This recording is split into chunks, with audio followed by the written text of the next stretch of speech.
You don't need a record label to be in a band. You don't need a contract to be a professional skateboarder. You don't need a publisher to say you can be in a book, right? What do you need? You need people to tell you that you can just do it. And impact became really important to us.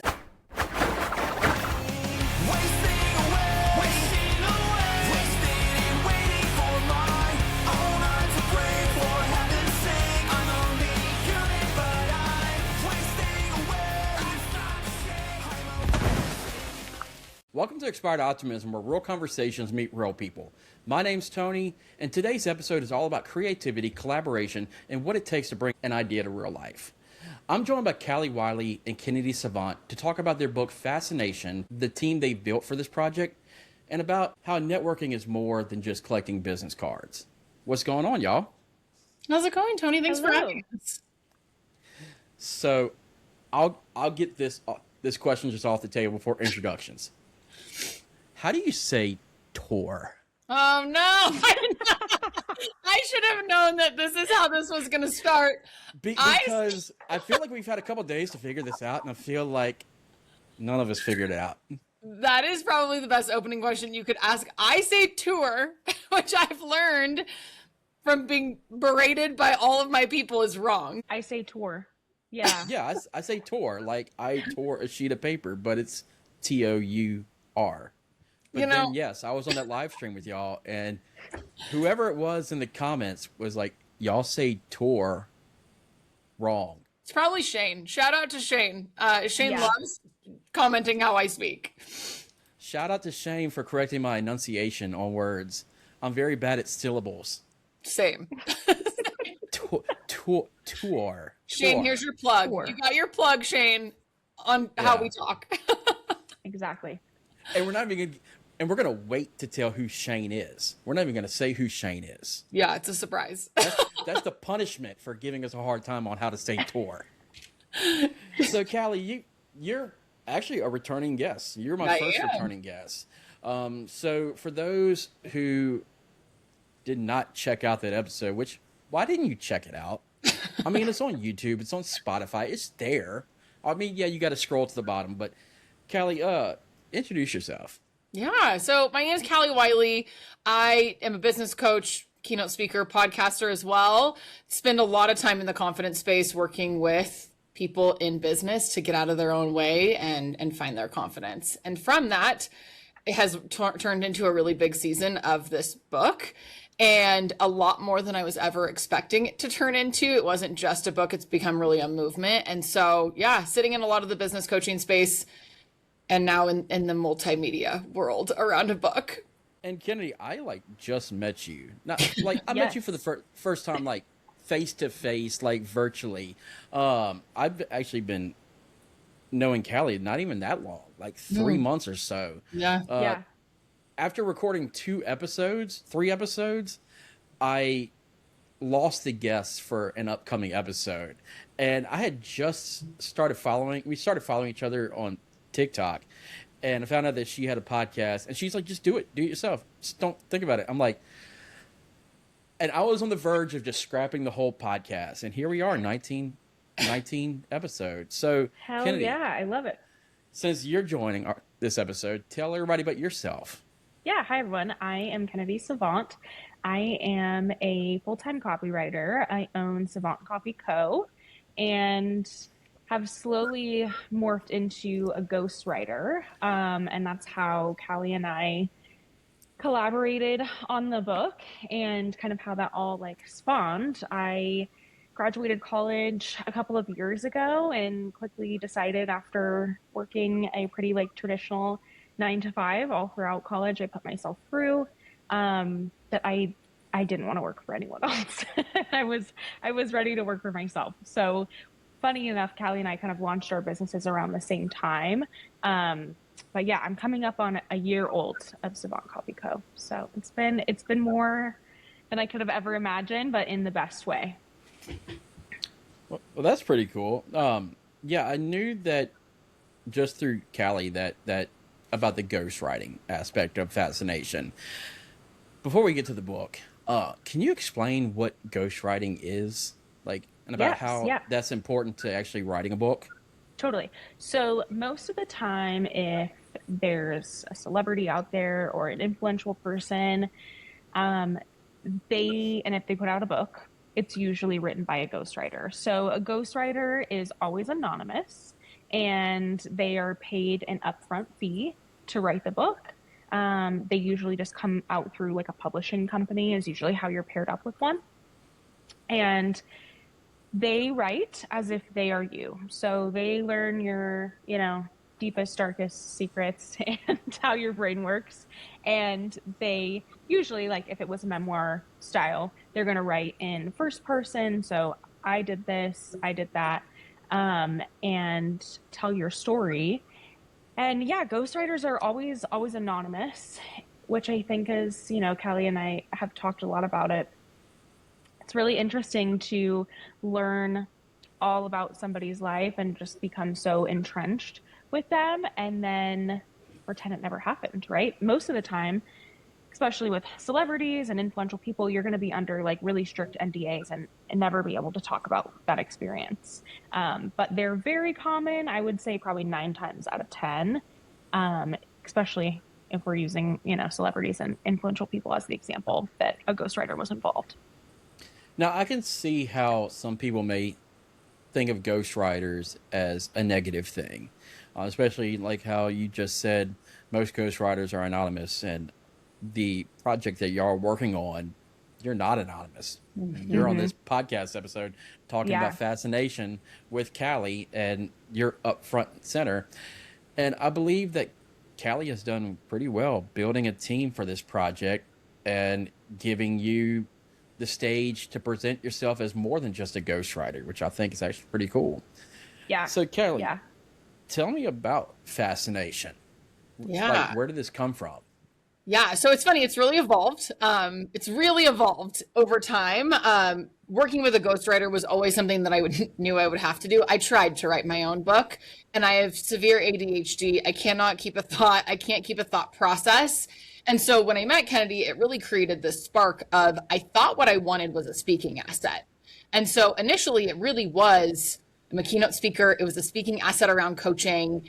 And Kennedy came to me and said, hey, coaching can be replicated through AI, and I think we need to pivot. And it was one of those moments of like, yeah, you're right. And so it's become a memoir that's still a lot of teachable moments. I grew up having a very wild childhood. Like I had parents that were super wildly supportive of anything and everything. I could have joined the circus and they would have been super proud of me. I dropped out of college. They were thrilled. I opened a music venue at 16. They were thrilled. They co-signed my LLC, which was insane, but they did it. And then navigating kind of that career identity and feeling like I had to grow up and having to get rid of the music scene and get rid of like a skate kid, emo kid, scene kid identity to grow up and become this adult. And so I buttoned up and I wore my professional pants and my blazer, and I covered all my tattoos up, and then literally everyone died. And so like my parents died, my best friend died, just a ton of grief. And I learned a lot about that. And so we share a lot in the story, all the things that no one wants to talk about very openly. We talk about death. We talk about the sides of death that no one wants to talk about, carrying ashes, throwing ashes out into the wind. The first time you pick ashes up, like, do you buckle them in? What do you do? We talk about donor processes. We talk about hard pivot. We talk about eating disorders. We talk about body dysmorphia, acne, childhood, teenage acne, like brutal. We just imaginary friends. We talk about all this like whimsy of life that no one wants to talk about. And we talk about it very raw. We talk about it very openly. We talk about the career identity, the leaving the career, the chasing your dream without permission, and then really leading into this whole idea of getting out of your own way. We could all die tomorrow, and chasing the big dream, right? And because I didn't realize how quickly I lived in a state of, I'll just do it tomorrow. I'll do it tomorrow. I'll launch the thing tomorrow. I'll do the thing tomorrow. I'll book the trip tomorrow. And I didn't live for the moment. And all of a sudden, everyone was gone. And I realized, like, you can't go back to Christmas with your parents once they're dead. You can't go back to the missed birthday for your best friend because now she's dead. And so it just really pivoted everything. So we're really leaning into sharing very candidly all the things we all struggle with, but don't want to talk about through my own stories very candidly, and then leaning into how do we go from there, right? Like, what do you do with all of that now that we're like, okay, go quit your job and do all the things and launch the podcast, but what do you do realistically? Yeah, one of the things that made me fascinated about Fascination, intrigued, is not that it's about your parents passing away. Because, Yeah. I mean, not trying to like say, oh, yes, I'm finding joy in this. Yeah. But I am part of the Dead Parent Club. Yeah. My dad passed away 25 years this year in September. He passed away right after 9/11 and like right before I turned 18. So as a teenager who was going from a teenager into young adulthood, you know, I lost that parent right before I turned into like an actual young adult. So this book is something that I'm very intrigued into reading because because of this what you've been through just recently with just everybody just dying. Just Yep. Yep. And Kennedy lost her dad when right before she graduated college. And so I think that there was this connection of how do we talk about the things everyone's going to go through grief at some point. People are going to die around you. It doesn't matter. And I think we talked a little bit about this on the last podcast episode, but people are going to die and we don't talk about it. And when my parents died and when Christina died, I didn't know, like, I was like, is this normal? Am I feeling normal? Am I insane? Am I waking up every day chasing someone that I wasn't? And now I want to be that person again. Like, you just feel crazy. And if we can normalize those crazy feelings, you realize that everyone that navigates it feels the same exact way. So, with bringing on Kennedy as the ghostwriter for Fascination, how did you two meet? Oh, go. Yeah, yeah. We met at a networking event in December, so it has been a very fast process to say the least. We clicked pretty instantly. We talked briefly at the event, and Callie asked me on a second date, and it was the first second date I had been asked on at a networking event. But I really liked her energy. We had shared, another gal there was talking, and she said that she had a dead dad, and then Callie was like, well, I've lost both my parents, and I was like, well, since we're sharing, I also have a dead dad. And I think that kind of immediately, like, this isn't the best way to put it, but like game recognizes game. You're like, okay, you understand Yes. me on a little bit of a deeper level than Well, no, you're anyone actually else. right. You're absolutely right because people, when they find out a parent passed away, the easiest thing they could say is, "Oh, I'm sorry for your loss. If you need anything, just let me know." And people really don't know what it's like until they go through with that. And you know, a couple years ago, I heard someone say, "Oh, the Dead Parent Club," and I'm like, "Oh, that's kind of fucking cheesy. I don't know if I like that." But then hearing more people say it, I'm like, you know what? I don't mind saying that because I had such a great relationship with my dad, and I Yeah, think my dad would actually find that pretty funny. Yeah.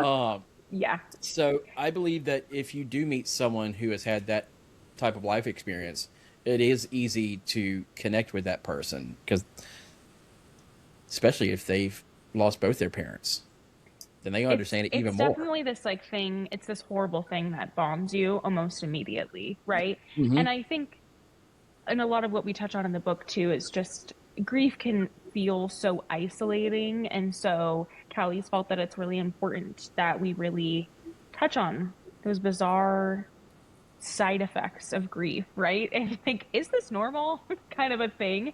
Because it is normal and we're all experiencing it, but the general population is really uncomfortable about talking about death. And so that's been really cool to help her kind of get across. But yeah, long story short, we met at a networking event, and yeah, just really hit it off on our second date. It was just casual coffee, and it was this pretty instantaneous click. Like, I was able to kind of give her some of my hot takes, and I knew she wouldn't cancel me for it. So I was feeling safe pretty immediately. Um, Well, well, and we barely talked about what. later on in this episode, we will talk about some takes that Callie has said lately that has that come did get me close a to little canceled cancellation. yesterday. Yeah, well, it's funny because we shared that hot take, and I was like, "Oh, okay, this is the same space." But yeah, we barely talked about work. I had been in New York for a couple of weeks that year in the fall, and then you had just gotten back, so we really bonded on that. And she told me just how she was like, "Yeah, I've always wanted to write a book, and I kind of have this idea, and yada yada yada." It was reminiscent of New York. It Hmm. was kind of this metaphor of like the 43rd floor and like, how to get there and meaning like a penthouse. And I immediately run with it. And I'm like, oh, we could call it 443, like da da da da. And we're just kind of bouncing things off of each other. And she's like, is that something you do? And I kind of looked at her and I was like, no, but it could be.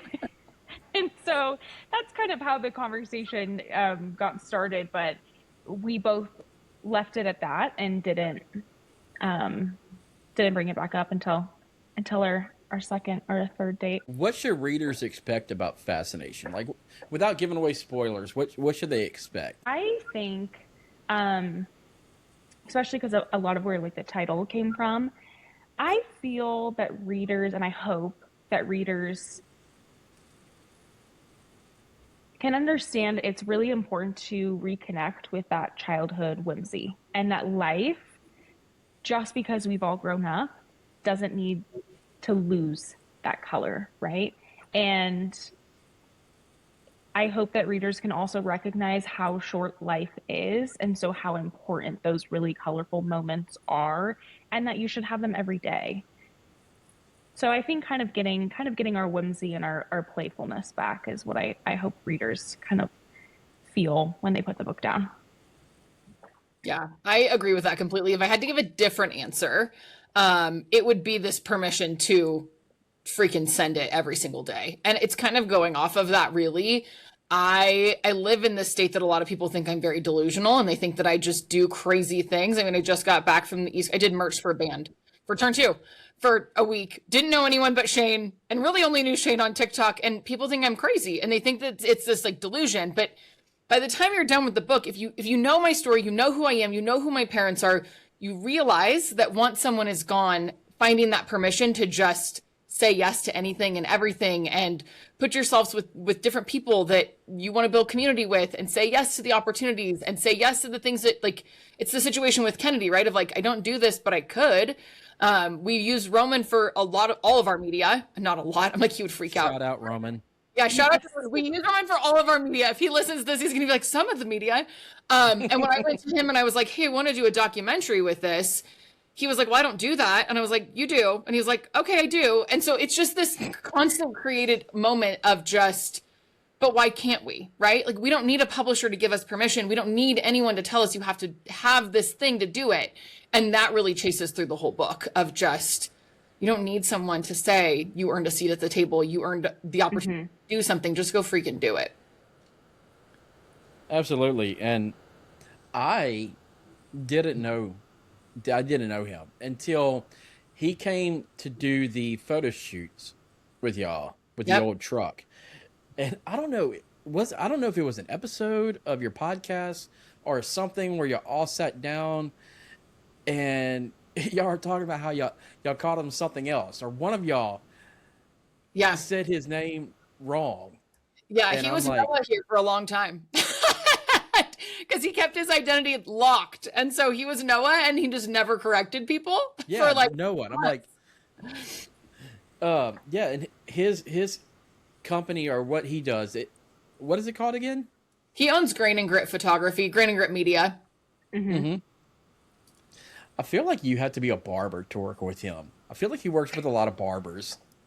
He just works with people that are he does very gritty work and his work is known for being a little grittier, a little edgier. So he works with a lot of people that want to push that mark a little bit, which I had to convince him that's what I was like, no, this is the brand. I want to be gritty. I don't want to be cutesy. I want to be gritty. And so he does. He leans very into the edgier Definitely scene. a style. Yeah.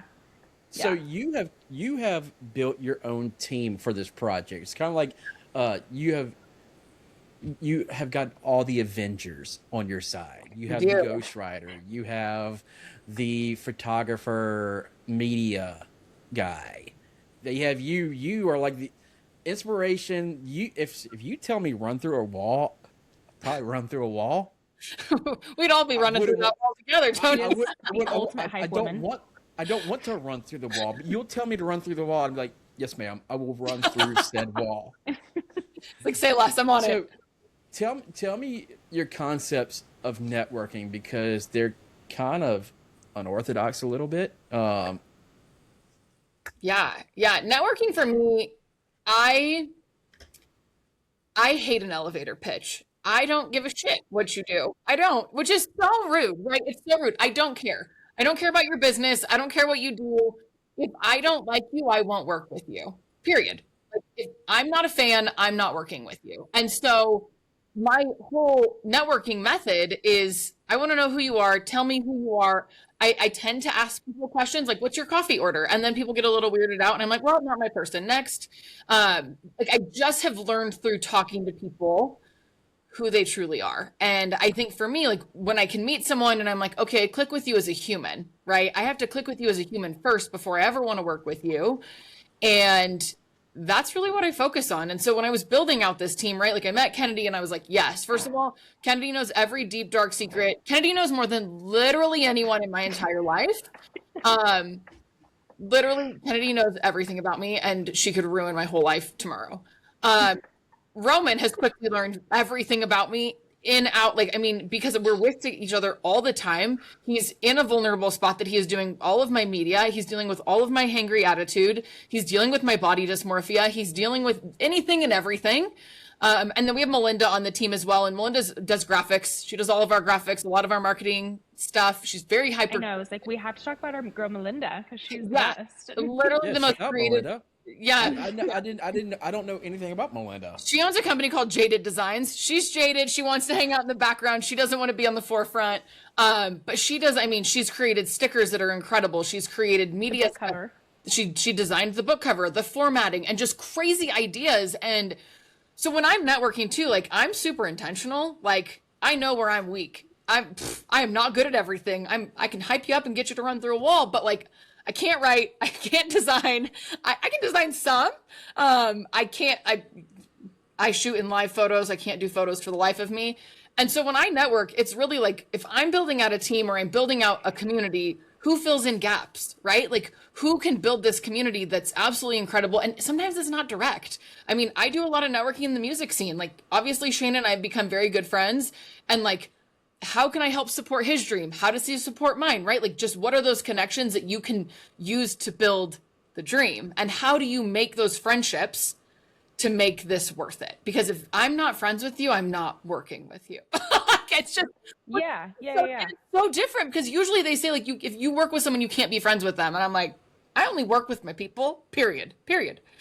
And what I've noticed over like the past maybe 5 years, ever since COVID, is that you'll find more supportive people, strangers that you've never met in your life, who are even more supportive to you than like people in your real life. Like, for instance, off subject, but kind of on subject. I'm not a big content creator, but I'm not a small content creator.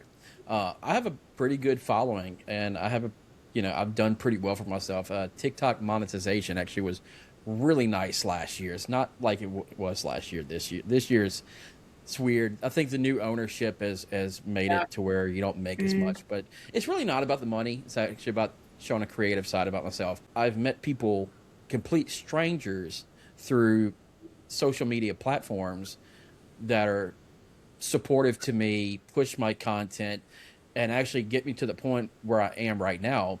Callie, for instance, it was like episode 3. I had 3 episodes into this podcast, and I had a guest, and I had everything scheduled. I worked on the script, and he bailed on me last minute, and I didn't want to skip a week. And it was right when I first met Callie. I think we talked. I think it was the first fucking day we were messaging each other back and forth. And she's like, "No, just do it. Don't give up. Don't give up." I'm like, "Well, I just don't want to give.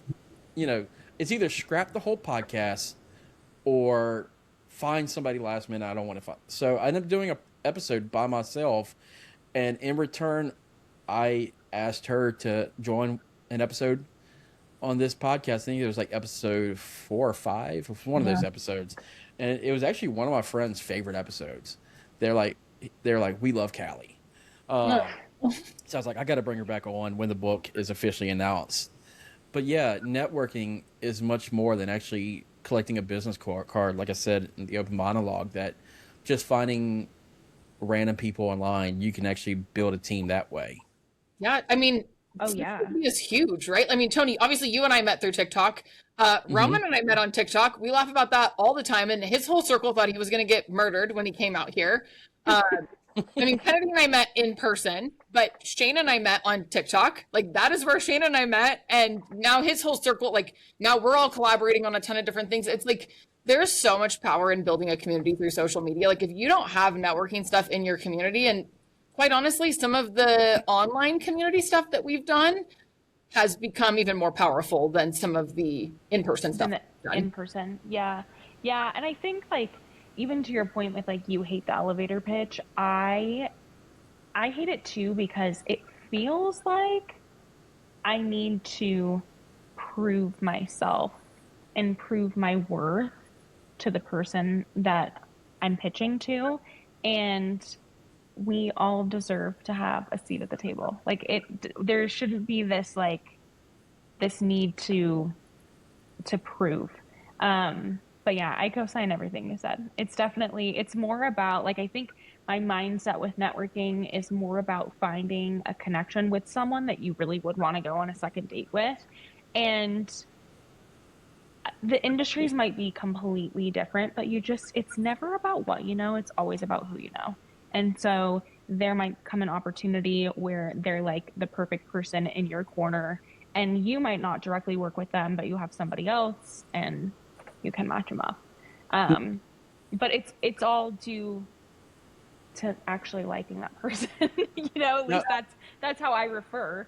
Now, Callie, you made a video or a post or something. Actually, I think it was one of your episodes of Next Level Lab podcast about networking, about a different form of networking. Instead of selling yourself, like, this is what you need to know about me, making it more personable. Yeah. What I do with my content, I've actually made it more personable. I've always thanked people for liking my content or leaving a comment. That's something that I've always done. If someone likes a video on TikTok, I'll click that little heart that's right next to, in the likes, and I'll just say, thanks for liking my content. And sometimes they'll put like NP or no problem, or they'll send some message, personal back to me. And I may not like engage in a full on conversation, but when people get that connection from a content creator, an author, a band, you actually get a better connection with your audience than just, here's who I am, enjoy what I put out for you. Yeah. And I believe that by doing it that way, you're actually able to build your content more and able to build your product even more. And people will come back to you because they feel like you're not just someone selling something, and you're something that wants to invite them into the project in a way. Yeah, it's funny. We talk a lot about this. I'm not dogging on anyone that owns a social media marketing company. I think that they're a great business. It's why I'll never use one, though, because I always want to be able to connect with people and chat with people. And my social media is super real. Big hot take is I don't have a business page. I have the handle so that I own it, but I don't use it. I use my personal Instagram because it's personal, right? When you're connecting with people in business and through the book and through everything, we talked a lot about, like, does the book need its own Instagram? And it was like, but why? Like, this is my story, and you're going to get pictures of my nephews on Instagram doing stupid stuff. You're going to get me now learning to skateboard through my house, but like, you're also going to get all my podcast content in the middle of all of it. And you're going to get when I do speaking engagements, but that's that personal touch, right? And then being able to respond and connect with people personally. The other thing, I like responding to people that reach out. There's someone that he follows me just recently through TikTok. He follows you too. His name's Weston. His Instagram handle is Fixing the Past, and he does a lot of spoken word stuff.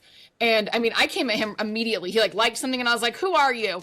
Like, what's your story? Who are you? Like, straight out the gate. And he was like, whoa, like, very aggressive with your approach there. But it's like, I want to know who you are. Like, who are you? Like, you do spoken word. You have a reason why you write poetry. Like, who are you? I want to know. And I don't care. I'm going to ask you who you are. I want to know who you are because I want to be able to support people that I like, right? And so, but it's an interesting, social media is such an interesting world with engaging with people. It was 2020 to 21. It was right when, I think it was like the first year of COVID, and TikTok just started blowing up then, mainly because everybody was at home, everybody was doom scrolling, I was an essential worker. I'm the one that had to go out into the wild, which I'm not gonna lie, was actually pretty awesome because there was no traffic. I was able to get to my office like right away. But TikTok started blowing up and everybody started making videos, and I wasn't on there. And then I had a counselor that says, you were a touring musician, you have this creative side of you. Maybe you should start posting content to bring out that creative side of you to like counteract depression and all. And back then I was just doing goofy stuff and I wasn't really concerned about, networking and promoting and all that until maybe like 2.5 years ago. And just by taking the step of actually doing the thing, yeah, I took that from you, Callie. I love it. I love it. I started meeting like-minded people and kind of like building my own, table. Yeah. And like I said, like if I would have never met you back in early March, this podcast probably would have never been anything after 3 episodes. And here we are, episode 19. Pushing people over the edge. I'm like, keep going. We can do this. We can do it. But Kennedy, I mean, with having your own copywriting company, how do you feel about networking through social media? How important is it to you with what you do? Yeah, I also don't have a business Instagram. I'm not on social media probably enough, and so the thought of it kind of grossed me out. I was like, I don't want another thing to manage. I don't want to have to like start over. This is so stupid. And I think it's mainly because on a business Instagram, it's like so filtered and that just feels really inauthentic and gross to me. That's probably why I use the word gross. And so I was like, I'm not gonna do it. I think the biggest thing for me though has been just shooting your shot, right? Like, I mean, some of my biggest clients, and my favorite clients that I work with are fully out of state. We've never met in person, but I was willing to either like send the cold email or send the Instagram DM and have built really great relationships. And most of those people that I found were through social media. I found, marketing agencies through social media and stuff like that. And then whether it was an Instagram message or an email, I, said, hey, I'm kind of an admirer from afar, and here's why I'd love to work with you. But yeah, I think it's really important. But for me, not having a business Instagram felt the most authentic because I don't want to do the whole like charade pony show thing where it's like, and here's my branded material. And yeah, like similar to Callie, like if I'm gonna go party my face off in Nashville, you should know about it. Yeah. Well, see, I feel like I will buy something or something will intrigue me more if it seems more personable than here's what I sell for $19.99 plus shipping and handling. You can have this. And you could tell through some content that they're trying so hard to sell. And look, to each their own. Everybody has their own selling points, their own script when it comes to selling themselves. But I like the authentic feel. That's why, like, when I started this podcast, I was like, well, maybe I should start a separate Instagram, a separate TikTok just for the podcast. But I'm like, but the podcast, that's part of me. Yeah, totally. And I don't want to start from scratch because like this is just another tool that I have in my toolbox. And if you like the podcast, you like the podcast. If you don't like the podcast, just fucking scroll. 100. I feel that on a deep level. But social media is not for everyone. And look, a lot of people think of like making content is just very cringe. People are like, oh, I don't want to do something that's going to make me look stupid. And I always tell people there's like over 1 billion people online. And about 99% of the people that see your content are people that you'll never meet in person. And also, I posted this today.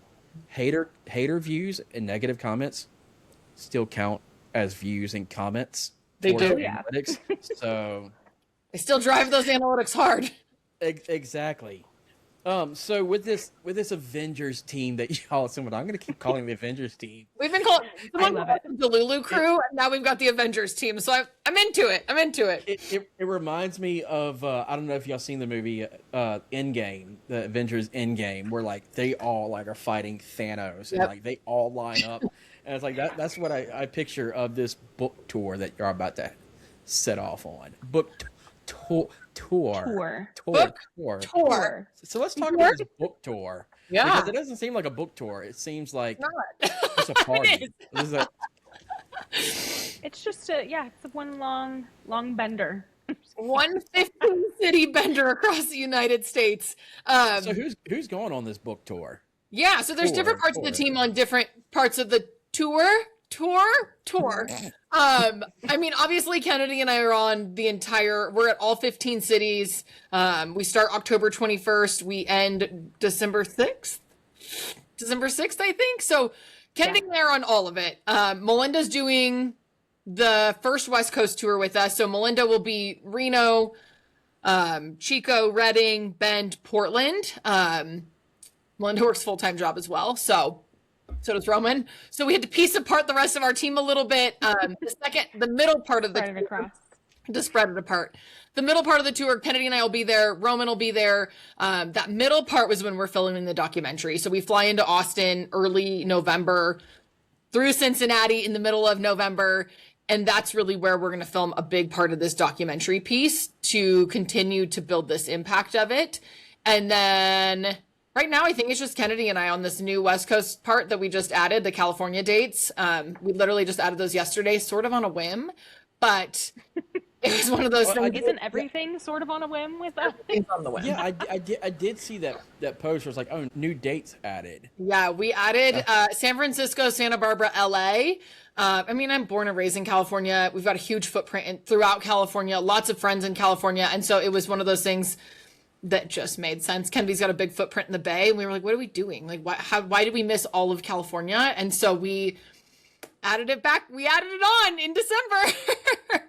You are even coming down to my area, to New Orleans, on November 8th, which is a Sunday during football season. And Hawthorne Heights is playing that night in New Orleans also. It's just so much going on in New Orleans that day. New Orleans. I'm so excited. Yeah, we're really everywhere. But it's definitely non-traditional. Funny enough, Callie and I don't know about you, but I don't think you have. I've never been to a book signing. I don't read. That's not really my speed. We are not doing the traditional like read aloud. Callie will not be serenading anyone. And most of the spots that we're stopping in aren't bookstores either. Do you want to kind of touch on that, Callie? Yeah, I mean, we're hitting a lot of different places. Like Portland, we're at a taquito restaurant. We're in coffee shops. We've got bars. It's all a pretty big, wide range. My hometown, Redding, California, we are in a bookstore there, but she runs a little community space that's a little different. And then Nashville, we're at a bookstore, but it's a bar bookstore, and also a friend of ours here whose sister owns it. And so, yeah, bar bookstore in Nashville. Very much my speed. But it really came down to like when we came up with this idea. Well, I pitched the idea to the Avengers, to the Delulu crew. I said, hey, what about a book tour, right? Because for me, impact is so important with this. How do we get in front of people to talk about not book sales? How do we get in front of people to say, hey, go chase your dream, go do the thing. You don't need a record label to be in a band. You don't need a contract to be a professional skateboarder. You don't need a publisher to say you can be in a book, right? What do you need? You need people to tell you that you can just do it. And impact became really important to us. And so it's interactive. we've got interactive activities that we want to do. We want to push this documentary. We want to talk to people. We want to get into conversation about like, hey, if you had a dream, what would you be chasing if you didn't need permission? Like, what would that dream be? What would you be doing if you could do anything in the world? Because everything is permission based that we do, right? You start in elementary school and it's permission based because you have to try out for the basketball team. I'm like, you're a third grader. See if you're good enough to play sports that no one else has played. Like, horrible, right? Horrible. Then you roll into high school. Everything is permission based. You have to take the ACTs, the SATs. You have to apply to college to say, are you worthy enough of a career? Which is insane. You have to apply to jobs. You get denied. Yet again, dictating your worth on someone else. And so really trying to create this idea of you can do anything you want without permission. And we're trying to create a movement by talking to people. And so it's more than just the book. It's a lot more than just the book. Really, I mean, and being outside of bookstores was like, and we laugh about this, and it's not really a joke. I'm not a reader. I'm not a reader. I've read 2 books in the last 3 years. And that's because my friend wrote them. Shout out to Jessie Fordham. That's why I read them, because I love her. 3. Actually, she has 3. I've read 3 in 3 years, you guys. But I don't read books. And so we've laughed a lot about, like, we want this to be the first-time book buyers. Is like our target market is first-time book buyers. I want to talk to the kid that skateboards, that no one has ever freaking believed in him because he's been in jail 3 times, right? And now people are like, well, you're a piece of trash. I want to talk to the person that joined a band when they were 16. That was their big dream. They didn't go to college, and then everyone just badgered them. Guess what? Guess where they don't hang out? Bookstores. None of those people are hanging out in bookstores, right? I'm not a book reader either. I think it's episode 9 or 10 or whatever. I had an author, Anna B. that just released her debut novel. I must have said, I'm sorry 1,000 times that I never read the book. Yeah. I'm like, we're going to do this episode, and it's going to be like, I want you to tell me about this book as well as the audience. I'm not a book reader. And see, that's the big part of this is like, I'm not a reader either. And people think it's great. We will have audio. We will have an audiobook. If you want to listen, if you're a listener. Voice. Yeah. Listen. But that's so much of that, right? Is like, if our target audience is this group of like the demographic I grew up in, right? The demographic of kids that were in the music scene that were not ever believed in, that were told that we were insane and trashy and doing crazy things and essentially part of the Jackass crew. We're not going to talk to them in bookstores, period. Like, it's not happening. And so we started trying to reach out to bookstores, and then it was such an easy pivot of like, but where are these people actually at? Like, if you're a reader, I love you. Please buy the book too. You'll love it. But I want to talk to the kids at the skate park and have a conversation to say, hey, why go chase your biggest freaking dream? Don't let someone tell you you can't. And that's really where this whole book tour kind of pushed from. And it's why it's so non-traditional. And, you know, we had coffee shops that told us no instantly, that then suddenly came back around. And we're like, hey, maybe we are interested in this, because I'm like, I'm not going to read you anything. It's not going to be your formal book signing. Like, let me hand out stickers. Let me talk to you about chasing your biggest dreams. Let me talk to you about how everyone dies, and let's go do cool shit is really what it comes down to. Like, come hang out with us in a bar. Sunday night in Portland. We're in Portland the night before the book signing. Like, we're like, cool, come hang out with us in this bar. It's like my favorite bar in Portland. Shout out to Grey Horse Saloon, Third Coast Dogs. I fucking love hot dogs. That's my secret that now your whole podcast audience knows. I love hot dogs. We made hot dogs last night. My son all of a sudden has this obsession with hot dogs. He wants to have jalapeno cheese stuffed hot dogs, and he wants just hot dog cheese bun. That's it, nothing on top. Icon. I love it. Icon. That's been a big thing in our household is hot dogs. Well, but when you're talking about dreams and about doing just going out and doing what you want to do, what is your expectations? I would say dreams. That kind of sounds a little cheesy, but what's your expectations from this book tour? I know that it's all about inspiring people to do what they want to do, accomplish what they want to accomplish, but like what's a reasonable expectation of what y'all want from this book tour? Yeah, so it's kind of funny. So Roman and I had this conversation in April, and Roman's a very realistic guy. He's our corporate baddie that like wants to keep us on track with numbers, and we love him for it. We love him for it. Everyone needs one. But he asked me like, hey, what is your goal out of this? Like, what is success look like to you? And if you don't know, Roman's a crier. I'm a crier. It's bad. It's going to be a bad week. But he asked me like, hey, what is your expectation of this? Like, what are you expecting? What's your goal? What would mark success for you out of this? And yes, do we want to be a New York Times bestseller? Of course we do. But if I can literally talk to one person, if I can meet one person on book tour and in 6 months they reach back out to me and say, hey, I chased this dream that no one else ever freaking believed in me with. It can be anything. I chased the dream of opening a screen printing company, of becoming a photographer, of doing whatever, right? Whatever creative little thing that makes someone tick. And they say, because of you, I believed in myself. That is what I want out of this tour. Through and through and through. It would take one person to tell me, hey, that was plenty. It was worth every 3 months of being on the road, 3 months of eating on the road, 3 months of paying to be on the road. Every single part of that book would be worth it for me. Legacy is really important to me. Legacy is huge for me. And my parents were wildly supportive of everyone. I mean, we house touring bands. We talk about it in the book. We house touring bands. I own a venue. We house the touring bands. My parents housed bands for 3 years, cooking vegan breakfast burritos for the road, doing laundry, loving bands, loving kids that were in bands. And I think that being able to take that legacy, and my parents were always the ones that were like, these kids would be like, my parents don't believe, like, they just think this is like a cute 18-year-old hobby. And my parents were always the parents that were like, but go make it a career. Like, why do you need to do any, like, who cares? Who cares what anyone thinks? Go do the thing, go chase the dream, go be that person. And I think for me, if we could just lean into that on tour, it's like that is my whole point. And my whole team knows that. Like, we've talked very candidly of, this is a tour of impact. It has nothing to do with sales. Book sales are important. Yes, I'd like to not be poor. Now, Kennedy, with your background of like copywriting and actually being the ghostwriter, is this your first book tour? Like, is this like your first adventure out into the wild with somebody else's project? What are you expecting from all this? It's my first book. We'll start there, which was very fun because for all of us, it's our first book.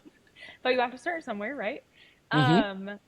And it's just grown so much more than I could have expected when we met in December, right? Like, just beyond my wildest dreams in the best way.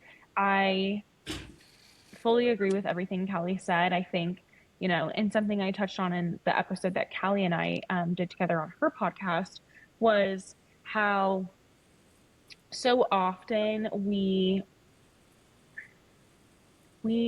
as humans don't have any kind of like spark of change unless someone close to us dies. That's usually kind of what like wakes us up out of our like monotony. And I was telling her that I would love for this book to really help spark that change and it not require anyone dying. Right? Like, it's the worst lesson to learn. But yeah, I think tour, that's what the tour is about, right? It's not about us becoming a New York Times bestseller, although that would be great, right? But it's really about connection, talking with people, and I'm excited to connect in person with people that we've met on TikTok, right? And people that have, clapped for us from afar and like finally be able to see them face to face. But it's just grown into something so much more. I mean, even when we had the initial idea for the book, it wasn't even a memoir. We had no idea that it would spark such a movement. But I think that's been probably the coolest part of all of it. And we could say like this is kind of a celebration of a project that y'all both worked on, and this is like a celebration tour, and just meeting people, that can enjoy what y'all worked on together. And that's so much. I'm like, when we've been advertising this, it's like, just come hang out with us. Like, Mm-hmm. yes, we have, and some of the cities we don't even have places because everyone keeps denying us. So we're like, whatever, we'll just show up. I'll TikTok where we're going to be. And Yeah. New Orleans, we do have a coffee shop that has been very loving and supportive of us. But some of the cities we don't. And so much people have been like, well, where are you going to be? Austin's a great example. We have nowhere in Austin right now. And it's like, hey, it might be on my Instagram stories and we might be at a bar hanging out. And come hang out with us. Like, just come connect with us. Everything else will fall into place. Yeah, I'm not gonna lie. If I didn't know it was about a book, it just seems like a freaking, hey, let's do a meet and greet hangout tour. We're not far off from that. We're not far No, off it's not. from that. We just also happen to have a book. Yeah, there is a book. It's called Fascination. There's a book, but it is more of a meet and greet. Yeah. Because so the cool thing too, you mentioned this a second ago, Tony, is like, it is Kennedy's first book. It's my first book. Roman's done film, not at this capacity. It's Melinda's first journey of all of this. And the power of that is like, none of us know anything. Okay. There's so much power in being a brilliant little dum-dum because we don't know what it's supposed to look like. We don't know what a tour is supposed to look like. We don't know what a signing is supposed to look like. So we've just created it all on our own. Like, I've had so many people that are like, well, how did you get the reading? And I'm like, I don't even know what you're saying or what that means. So I don't know. We're not doing that. But next, like, there's so much power in being delusional around it because it's. Yeah, I'm not gonna lie. I've never been to a book signing. I'll be completely honest with you. Like, literature is not my thing. I used to read the Cliff Notes in high school. I remember when my senior year, the summer reading was not Frankenstein, Dracula. I'm like, cool, that's fucking awesome. We're gonna read a book about vampires. And then I saw that it was like that thick, and it wasn't what I expected. I thought it was gonna be like vampires, and it actually is. But like, so Tony doesn't read much. So like when I think of literature and authors, I think of have you ever watched that show? It was on Showtime called Californication. Like, if I wanted to be an author, I kind of want to be like Hank Moody. I don't know if y'all have ever seen that show. It was on years ago. Great show about an author, but I'm gonna have to go watch. He's a very unorthodox author, and he would do exactly what y'all are doing, just like, have a bunch of fun. But I've never been to a book signing. Me neither. I Go together. I take that back. I did buy Drew Brees' book when it came out, and I did go. I forgot where it was, at Barnes and Nobles or something, and he signed it. But like, that's different. That's not different. What we're doing at all. And I think that's what we're trying to. You won't catch us in a Barnes and Noble. It's funny. I was no slander on Barnes and Noble. No, but you're not going to find a book will be there, but we won't be there. Yeah. I was in a bookstore recently out of Oregon, and I was like, oh, I'm going to go talk to them and shoot our shot to get at this little bookstore, a little tiny local one. Instantly was texting my whole team like, you guys, this isn't for us. We're going to get kicked out immediately for talking way too loud and giggling too much. Like, it's too quiet in here. I can't ask. We got to go somewhere else. Do what you got to do, right? Has Joe Goldberg reached out to y'all? I don't even know who Joe Goldberg is. I don't know. I was him. You know that show You on Netflix? Oh, yes, and I love that show actually. So, anyways, a little we're gonna get away from the book for just a little bit. I want to do some rapid questions and some hot takes. Because I want my audience to get to know y'all more than just what y'all do. We love a hot take around here. Pancakes or waffles? Waffles. Kenny's gluten-free. And gluten-free, but there was a time that I wasn't. I think they have gluten-free waffles. I think they do. They do, and usually I would say waffle, but there's nothing like a restaurant pancake. A big stack of pancakes, yes. Yeah, I think I gotta go pancake. I'm so sorry. Ooh, love that. Now we're going plain pancakes, butter, syrup, or we're going to be doing like whipped cream on top, or just... Oh God, not plain. Never plain. All the butter. I'm basic. I need a butter in each layer. It needs to be a butter sandwich. I need like doused in syrup. About that much of butter in between each stack. If there's not butter in every little crevice of my waffle, I don't love the waffle. Like, yeah, it has to be dripping in butter. Favorite vacation spots? Ooh. I love Hawaii. I, I yeah. love Hawaii, but New Jersey might have just taken my heart, you guys. I loved the Jersey Shore. Okay, now I'm excited. We're going later I this year. loved the Jersey Shore. I loved the people. I loved the mentality. I loved the ocean. Love Hawaii, but the Jersey Shore. I also love New York City. This is why we get along so well, because you took everything from my brain. And he's like, Hawaii, Jersey Shore. I've never been there, but I love it. And New York. So the last episode I had a married couple who are both commercial airline captains, and I was asking about their favorite vacation spots. They're like, "Oh, China, Japan. We like to go." I'm like, "I like going to Florida to the beach." And I'm like, "Yeah, we don't like the Europe trip." I'm like, "Europe sounds like a fucking fun trip." And they're like, "Overrated, overrated." I'm like, y'all live too much of a luxurious lifestyle for my, I just got a basic ass. passport 2 weeks ago to go to NoahCon in August. So, That is so funny. I didn't know that about you. just got a passport for Noah. Did it for Noah. You just got a passport? You never had a passport before? I've never been out of the country. Wow. Oh, wow. Never been out of the country. Now that they have the what is it, the real ID? I don't have a real ID. I know that you can use your passport to board without having a real ID. I have a real ID. I've never been out of the Well, country. August and will now be you the got a first time. passport. Hey, let's bring this book tour across the ocean. Let's do Listen. a Europe trip. International. Tony, don't be careful what you ask for. Overrated foods. Taco Bell. I love Taco Bell. Tony's like, damn it. To be fair, I've not had Taco Bell in years. I Well, is would actually say probably Chipotle. more. Oh, We Chipotle. both went. Yeah, we both went for a fast food chain, but I've never had Chipotle. They Really? don't have them here. Oh, No, they have Izzo's. They have this place called Moe's. They have Cadobo. Qdoba. Actually, I've been eating more Cadobo lately than I've ever had, mainly because they have one around the corner from my office. I will say sushi. Sushi's overrated. Not 'cause I don't like Oh. sushi. I can I don't eat like I sushi. sushi love it. six It's a days a texture week. thing. It's a texture thing. Give me hibachi. I'm good with hibachi. Good Ooh, I don't like steak and hibachi. chicken hibachi. Like- Okay, hold on. I changed my answer. Hibachi is the most overrated food because it makes you leave smelling like meat. They're all in our casinos, and you smell like meat and casino carpet when you leave, and I can't handle Yeah, it. but the presentation, the chick, chick, chick, chick, chick, That's chick, fair. and then Best. they'll take the It's cool. spatula and they'll do this. Okay, I would I'll give you do that. hibachi as my final meal. Yes, I'm good with that. So good. Because it sounds like we're So going to much- hibachi in so New much Orleans. soy. We're gonna all And smell then like they'll smoked meat in New Orleans.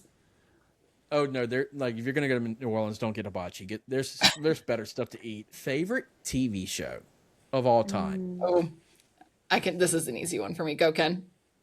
The Sopranos. Love The Sopranos. Shrinking. Shrinking. If you've never Never watched heard of that. it, Never seen that.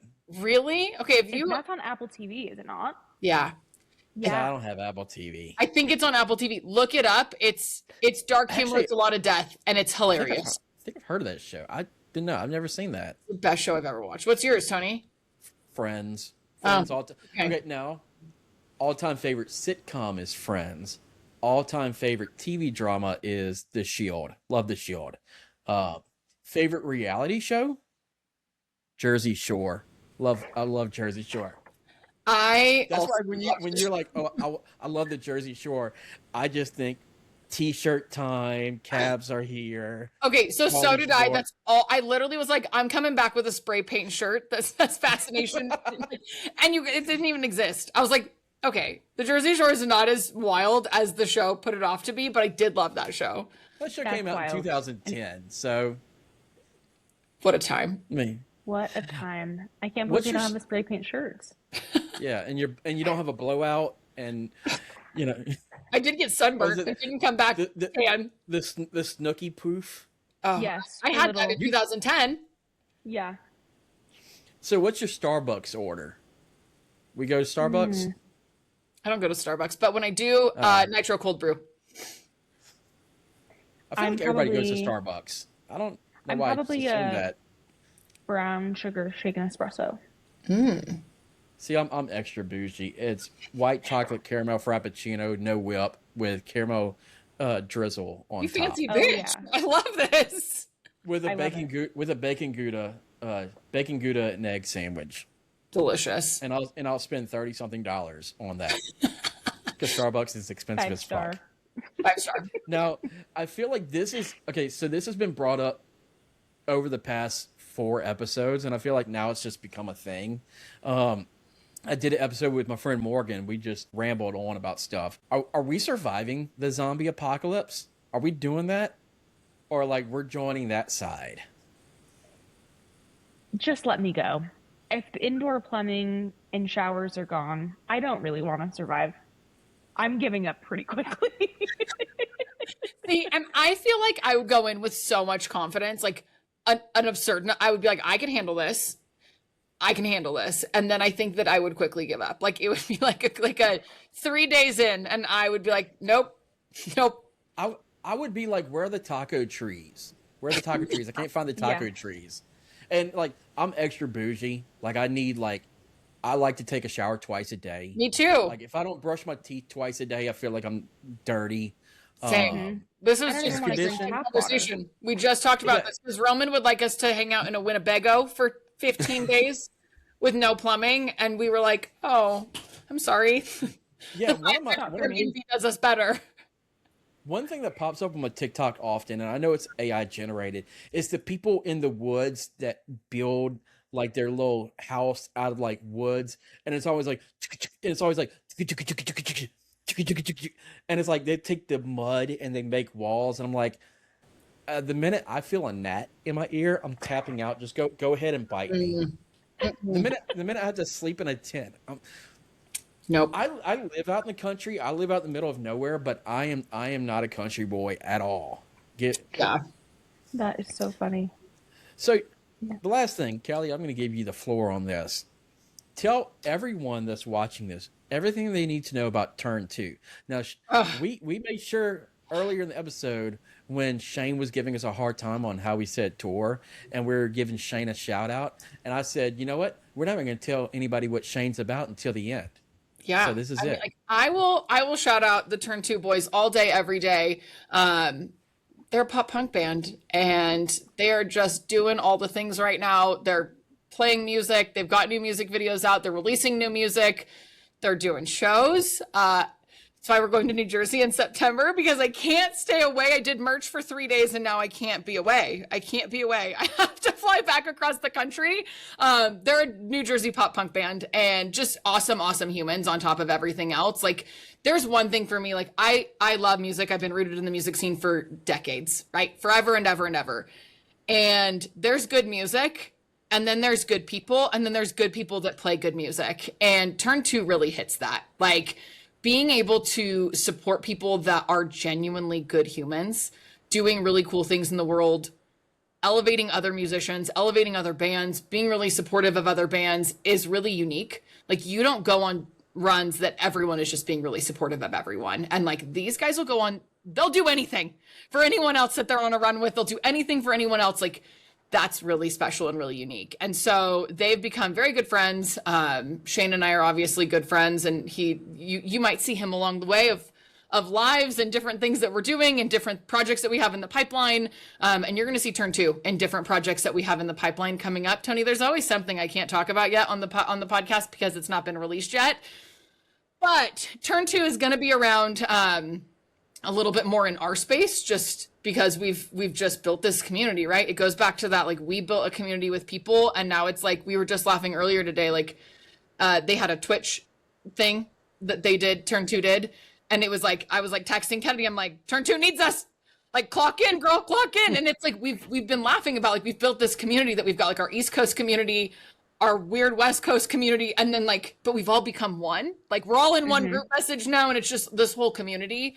But they're an amazing pop punk band. You can find them, Turn 2 Band, on Instagram. Well, this is awesome. I'm so proud of y'all. It's crazy, people that we meet and only knowing for a short amount of time.